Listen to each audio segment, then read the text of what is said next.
For the first time in the 75-year history of the United Nations, world leaders will not be converging to meet in direct diplomacy at the high-level General Assembly week to deliver their speeches to a room full of presidents and prime ministers and foreign ministers. That's because of the pandemic, which has limited travel and also required the need for social distancing. That means this year's General Assembly is taking place in a much smaller scale. And what that means for the press is that there'll be less world leaders to interview, less summits to cover, less bilateral meetings between world leaders and foreign ministers to talk about.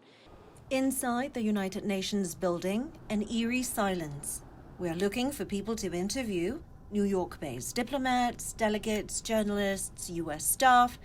We were unable to find anyone, except the UN spokesperson himself, Stefan Dujarric. Stefan, where is everybody today? It's a good question. They're at home, right? We are, like every other organization, whether news organization, private companies, individuals, we're living in a brand new world, and we had to adapt.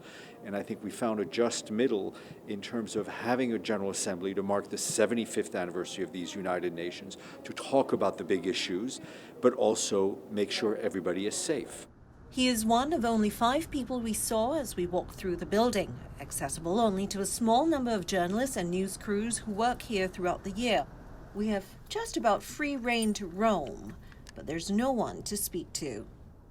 And this is what a virtual UN General Assembly and virtual diplomacy looks like in the time of COVID-19.